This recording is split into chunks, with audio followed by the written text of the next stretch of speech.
За сайн байцгаана уу Золбоо ТV-ийн та бүхэндээ 2025 оны 12 сарын 31-ний 25 оны сүүлийн өдрийн мэндийг хүргье. Тэгээ 2025 оныхоо сүүлийн бичлэгийг ямар бичлэгээр дуусгах вэ? Нилээн удаан бодлоо. Болсон явдал ярих уу, солонгосын сонин сайхан ярих уу, альсгүй зүгээр нэг влог оруулаад дуусгах уу гэдэг сэтгэл цаанаасаа нэг л өөр юм хүсээд байна. Нэг л өөр юм хэлээд байна. Үгүй чи тийм бичлэг хийгээд хэрэггүй. Чи үзэгчдээ хэрэгтэй бичлэг хий гэсэн тийм сэтгэл цаанаасаа төрөөдсөн учраас би 2025 онд надад орсон хамгийн том өөрчлөлтөө үзэгч та бүхэнтэйгээ хуваалцъя гэж бодлоо. Золбоо гэдэг хүний энэ цаанаасаа өгсөн өгөгдөл гэх юм уу, цаанаас хийж бүтээх ёстой зүйл гэж цаанаас нэг өгсөн нэг дуудлага гэж байдаг шүү дээ. Одоо юу гэдгийг би хэлж мэдэхгүй. Тэгээд энэ маань үзэгчтэйгээ өөрийнхөө алдаа оноос хуваалцах, үзэгчдийнхаа өмнө аль болох үнэнчээр байх, миний энэ алдсан алдаанаас үзэгчд маань суралцаад аваасаа, мэдээд аваасаа гэсэн нэг юм сэтгэл байгаад байдаг юм л та. Өнөөдрийн энэ хүү бичлэг маань ч гэсэн хэн нэгэн хүнд заавал хэрэгтэй бичлэг болно гэдэгт итгэлтэй байна.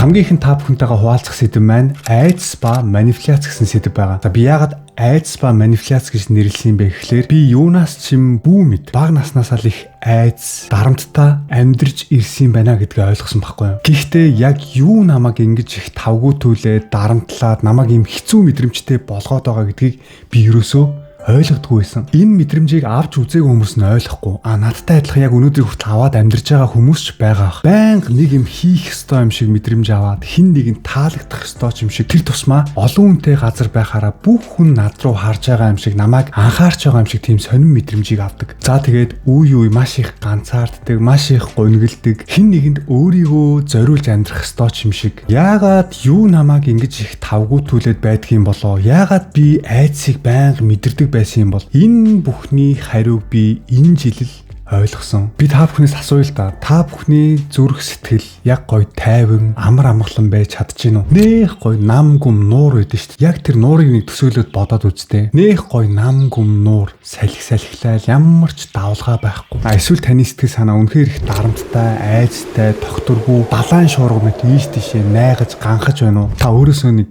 асуугаад үзтээ яг одоо. Тэгээ миний хувьд юу намайг ингэж их тавгуутүүлээд айлгаад нэг тийм дарамтанд байлгаад байгаа юм шиг мэдрүүлдэг байсан бэ гэхлээр хариулт нь ерөөсөө бага настай холбоотой байсан байхгүй юу? Бүх юм бага настай холбоотой байдаг юм байна. Хүний хүүхэд нас, өсвөр нас гэдэг ямар чухал юм бэ? Бүр ямар чухал юм бэ гэдгийг би яг энэ жил ойлгосон байхгүй юу? Би өөрөө хайрлуулаагүй, үл тоогдсон, хүчирхийлэлтэй орчинд өссөн гэдгээ яг үдий 37 хүрэхтэй л ойлгосон. Та бүхэн сайн сонсож байгаарай. Хүүхэд төрөөд нас бид хүрэх хүртлээр аав ээж асран хамгаалагчдаасаа хайрлуулах, хамгаалуулах мэдрэмжийг авч байж эрүүл сэтгэлгээтэй хүн болж хүмүүждэг. Хайрыг авсан хүүхэд айдас, дарамт багтаа хэн нэгэнд таалагдах гэж хичээх биш. Жинхэнэ өөрөөрөө амьдрч чаддаг.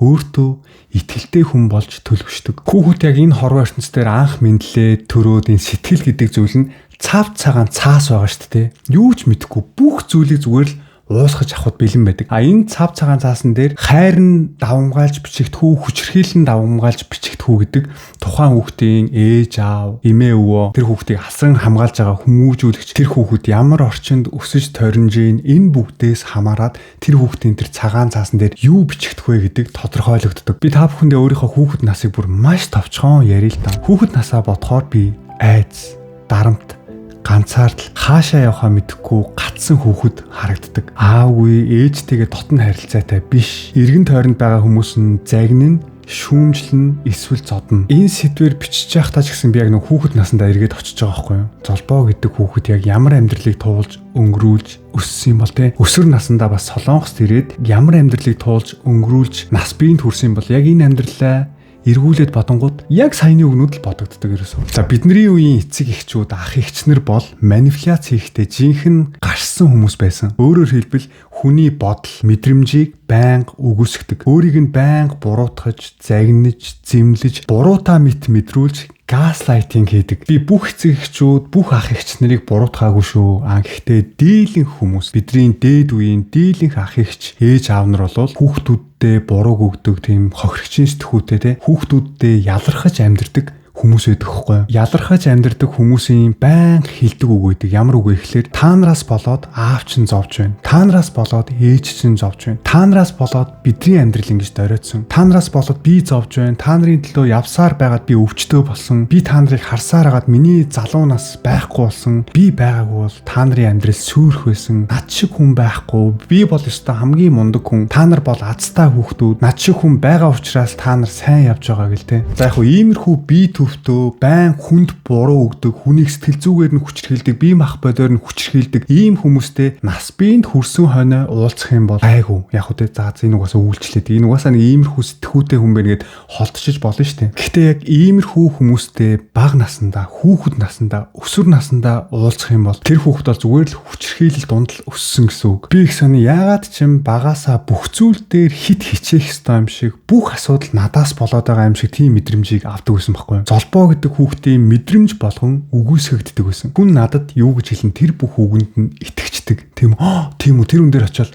тэгсэн юм уу нөгөөнөөс сонсонгууд тийм биш тэгэл хүн болгоны үг миний амьдралыг удирдах залж амьдэрдэг. Ерөөсөө яг ийм сэтгүүтэй болцсон байсан. Надад үнэхээр өөрийн гэсэн бодол байдаггүй байсан. Тийм болохоор би зүгээр амарч чаддгүй байнгын айц, байнгын тавгүй мэдрэмж, хүний үгээр л хөдөлдөг робот тайтаа амьдарч ирсэн байгаа хгүй. За миний хүүхэд нас гэж байгаа, миний өсвөр нас гэж байгаа. За 20 эдтэй үе, одоо 30 эдтэй үе гэдэг золбоо гэдэг хүний нэг амьдрал байгаа шүү дээ. Золбоо гэдэг хүний амьдралыг хүрээлж байсан хүмүүс гэж байгаа. Тэгээ би өөрөө нөө бага насандаа, хүүхэд насандаа тий нөө цагаан цаасан дээрээ хайр гэдэг зүйлийг мэдэрч чадаагүй. Цагаан цаасан дээрээ хүчрхийлэл, айдас гэдэг зүйлийг сэтгэлээрээ дүүргэсэн байгаа хгүй. Тэгээ яг тэр зүйл нь хүүхэд нас, өсвөр нас 20-д 30-д гээд яг тэр чигээрээ үргэлжлээд явдаг юм байна. Тэгээ би өөрөө яг тэр хүүхэд насандаа авсан мэдрэмж, тэр айдас, тэр дарамтыг энэ бүх тэр хүмүүстэй холбогдсон холбоосуудыг ойлгоод тэгээ дараа нь тэр бүгдийг ингээд таслана гэдэг үнэхээр хэцүү байгаа байхгүй юу? Энэ бүгдийг шууд ойлголт те. Ингэсэн юм биш. Тэгвэл энийг ингээд таслаа хийчихэл та гэж зүгээр шууд тасч болдог зүйл биш юм байна. Энэ бүгдийг ойлгох хүртлээр хүнээс маш их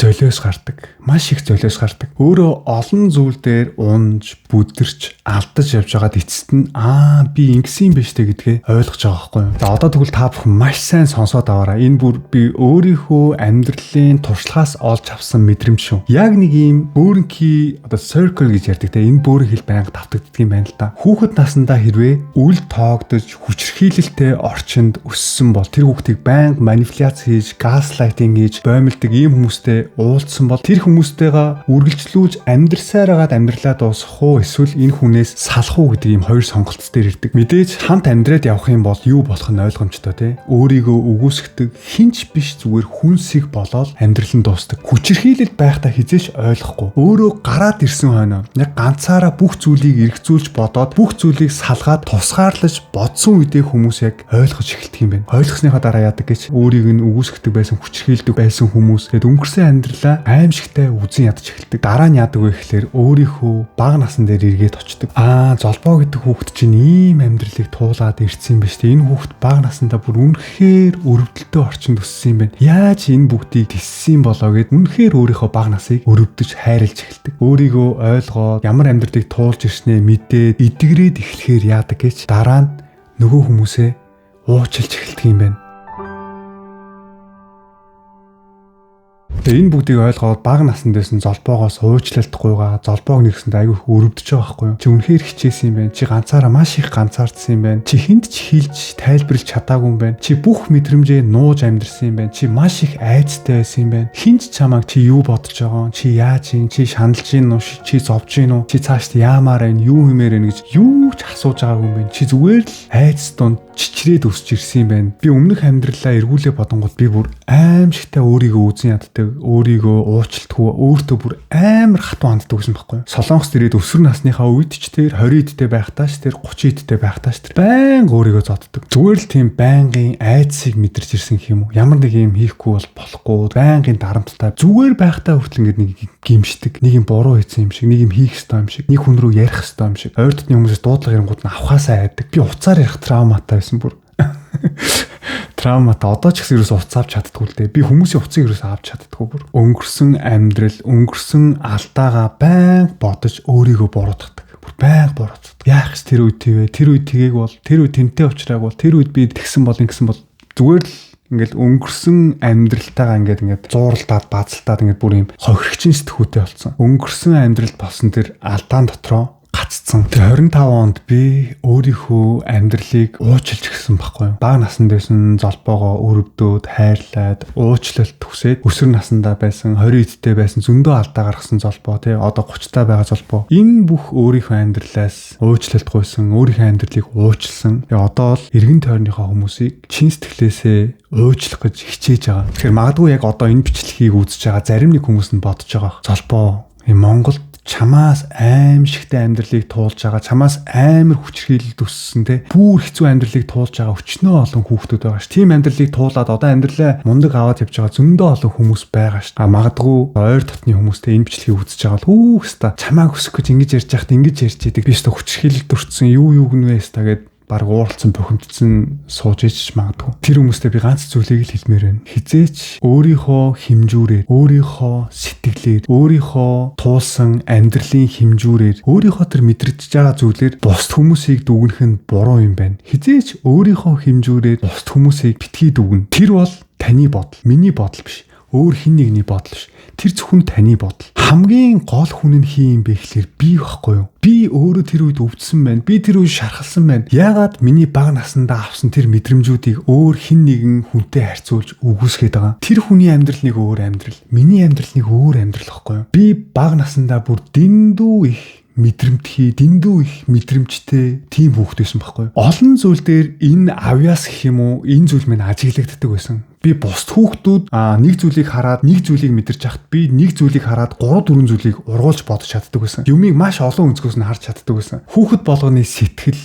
мэдрэмж, энэ тарих ажиллаж байгаа энэ потенциал, IQ гэд бүгд өөр байгаа. Бүгд өөр байгаа. Энэ дэлхийн ертөнцид 8 тэрбум хүн амьдарч байгаа. Хүн нэг бүр давтагдшгүй өөр гээ боддоо. Яг адилхан үе тэнгийн 10 хүүхдэд хичээл заахад нэг нь бүр маш сайн ойлгоно, нэг нь бүр юу ч ойлгохгүй, нэг нь талыг ойлгоод талыг ойлгохгүй. Гэх мэтчлэн хүүхд болгон тэр мэдрэмжүүдийг өөрөөр хүлээж авч байгаа. Гэтэл томчууд бидний хамгийн их гаргадаг алдаа юу гэхээр энэ хамгийн хурдан ойлгож авсан, сайн ойлгож авсан хүүхдийг юу ч ойлгоогүй хүүхдтэй харьцуулаад нөгөө хүүхдтэйгээ харьцуулаад муулж эхэлдэг. Бүгд өөр энэ 10 хүүхдийг нэг хайрцагт хийчээ тэр хүүхдүүдийг яг адилхан байх ёстой гэд тэр хүүхдүүдийг шүүмжлээд байдаг байхгүй юу? Тэгэхээр та бүхэн ойлгож байгаа шүү дээ. Хүн болгоны хэмжүүр өөр байгаа. Хүн болгоны хэмжүүр өөр шүү. Хэн нэгэн таныг үгүйсгээд, хэн нэгэн таныг буруутгаад ороод ирэх юм бол энэ хүмүүсийн хэмжүүр энэ юм байна. Гэхдээ миний хэмжүүр яг юу юм те? Миний амьдралын үнц нь юу юм? Би амьдралыг яаж хүлээж авдаг юм? Миний мэдрэмж чухал байхгүй юу? Хэн нэгний хэмжүүрээр өөрийнхөө мэдрэмж энэ хувь хүн өөрийгөө хизээж битгий үгүйсэх, өөртөө бол харьц. Өөрийнхөө сэтгэлийг л хамгийн номер 1-т чухалчилж авч үзээрэй.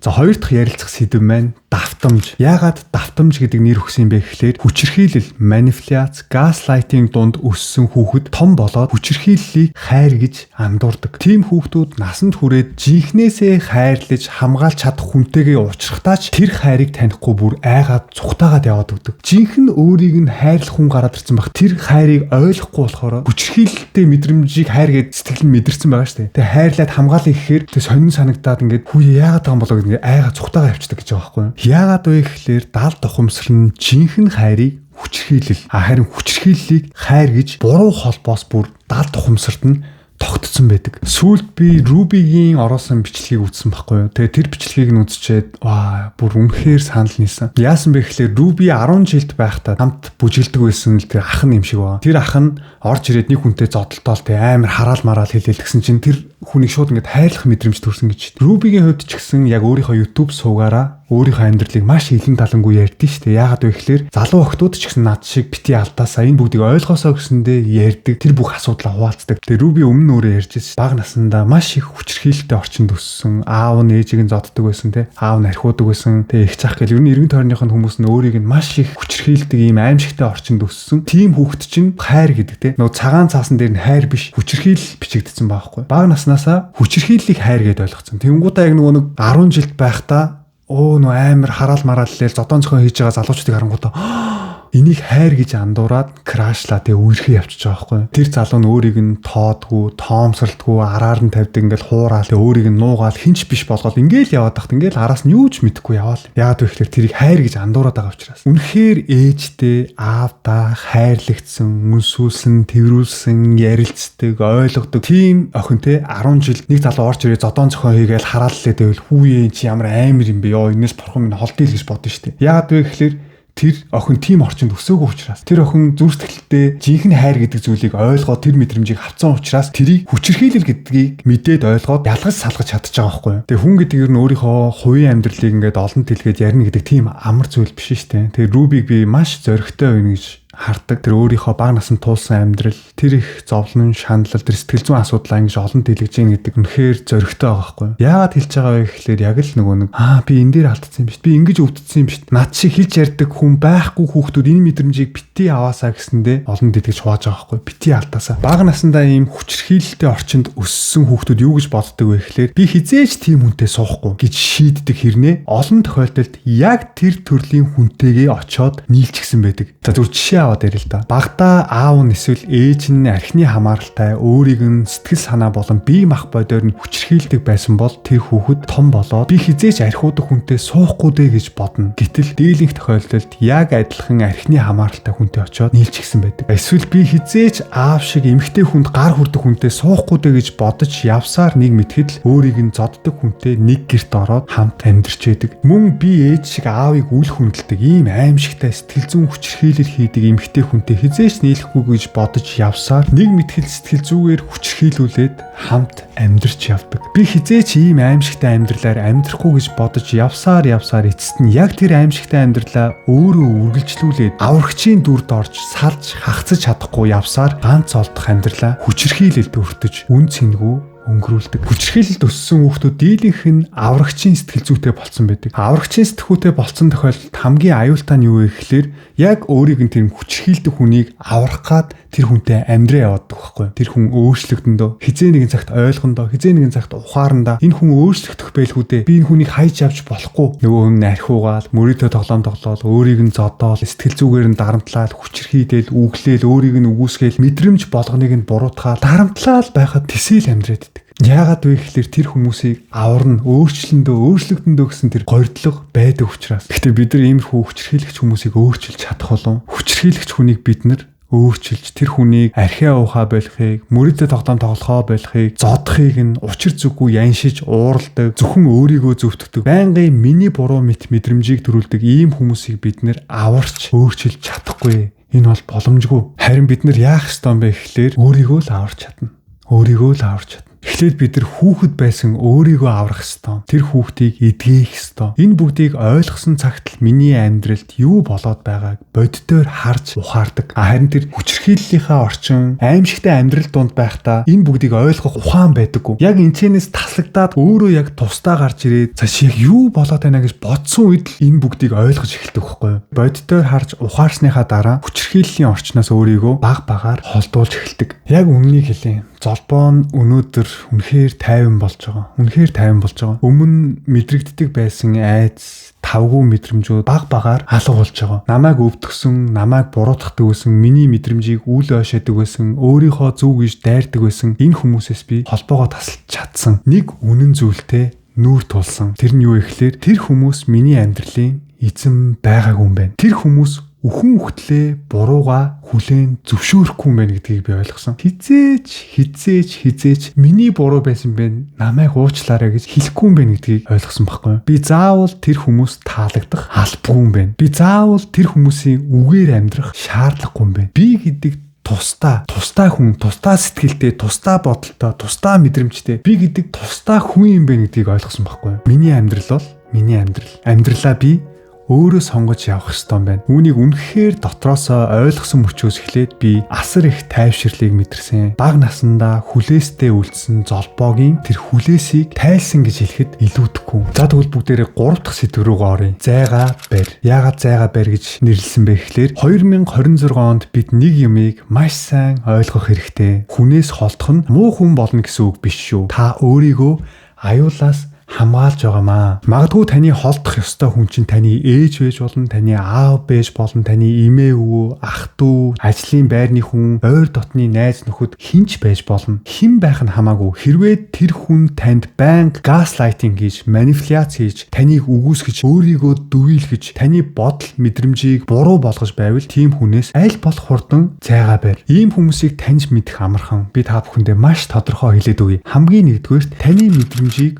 үгүйсгдэг хүн. Жишээлбэл би чамд гомдсон, чи надад хэлсэн үг намайг өвдгсөн, намайг шархлуулсан гэж хэлэх үед юу яриад байгаа? Чи юу эмзэг юм? Би тэгж хэлээгүй, юу сүртэй юм? Юу сүртэй хүлээж авдیں۔ Зүгээр л тоглоод хэлсэн ш. Чи буруу ойлгосон л шүү дээ. Яагаад ингэж хэлдэг хүмүүс аюултай вэ гэхлээр энэ хүмүүст бол та гэдэг хүн чухал биш байхгүй. Таны мэдрэмж чухал биш. Би л чухал. Би та өвдөж гин үү, шаналж гин үү, юу гэж гин, гомдолж гин үү, яаж гин чинь ямар ч хамаахгүй. Өөрөө л чухал. За ийм хүмүүс яагаад аюултай вэ гэхлээр цаг хугацаа өнгөрөх тусам та өөрийнхөө мэдрэмжиндээ итгэхээ болдог. Та өөрийгөө үгүйсгэж эхэлдэг. Та өөрөө байхгүй болж эхэлдэг. Би л буруу юм хийжгээд өөрийгөө үргэлж үгүйсгдэг, өөрийн гэсэн үзэл бодолгүй, өөрийн гэсэн зарчимгүй хүн болж хувирдаг. Мэдрэмж болгон чинь гадагшлахгүй дотроо үлдээд байвал эцэст нь бүр юу ч хэлэхээ, ярихаа болдог, дуугүй хүн болж хувирдаг. Үнэхээр аимшигтай байгаас та бүхэн дахиад сайн тогтоогоод аваарай. Мэдрэмж болгон чинь гадагшлахгүй дотроо үлдээд байвал эцэст нь бүр юу ч хэлэхээ, ярихаа болдог, дуугүй хүн болж хувирнаа. Тэр үед таныг тэр хүчрхийлж байгаа, манипуляц хийж байгаа, газлайтинг хийж байгаа хүмүүс юу гэж хэлдэг гэж? Энэ угаасаа л ийм арчаагүй амтан байсан. Энэ угаасаа л ийм дойжаагүй. Ингээл арчаагүй царайлчаад гэртээ сууж идэг. Чи тэрийг хараач, энийг хараач гэж бусдаа зүрлээл. Бүр таныг байхгүй болгоно. За хоёрт алдаа гаргавал зөвхөн таныг л буруутгадаг. Харин өөрөө хизээж бурууга хүлээн зөвшөөрдөггүй. Хүнээс уучлалт гуйж чаддгүй. Ямар ч асуудал гарсан эцэст нь таны буруугаар л дуусаад нь. Өөрөө уучлалт гуйхгүй хизээж уучлалт гуйхгүй нь танаас. Харин эсрэгээрээ таныг уучлалт гуйхыг шаарддаг. Ямар нэгэн үйл ойлголцол болоод та тайлбар тавилаа гэж бодъё л доо. Тэгвэл тэр хүмүүс юу гэдэг вэ гэхлээр за боль шалтгаан тоож чадах ямар ядаргаатай ингэж хүлээж авдаг мөртлөө харин өөрийг нь шүүмжлэхээр чи намайг муухагаар харагдууллаа. Чи намайг буруу шүүмжлээ гэж өөрийгөө өмөрч тайрдаг. За гуравт хайр гэж нэрлээд хяналт тавьдаг хүмүүсээс хурдан холдох хэрэгтэй. За иймэрхүү хүмүүс би чиний төлөө гэдэг мөртлөө таны сонголтыг үгүйсгдэг, хүлээн зөвшөөрдөггүй. Би чамд хэрэгтэй болохоор энийг хийсэн гээд харин таны шийдвэрийг булаадаг. Та өөрийнхөөрөө байх тусам таныг үгүйсгэж, буруутгаж бүр тэр хүмүүсийн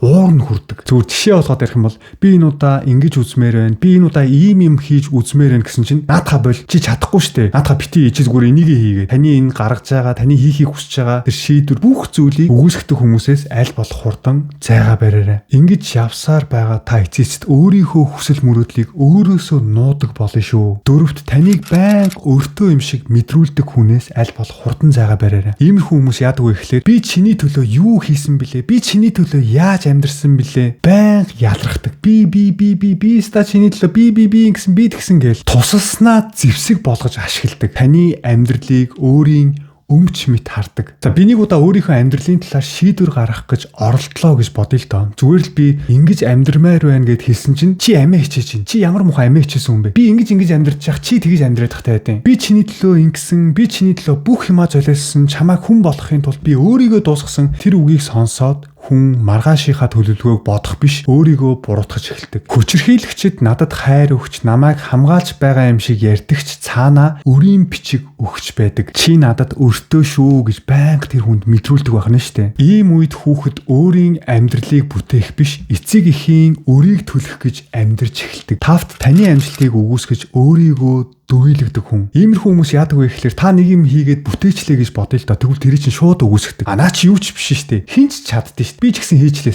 Тэр бүр тэрнээс илүү хийцэн байлээ штэ.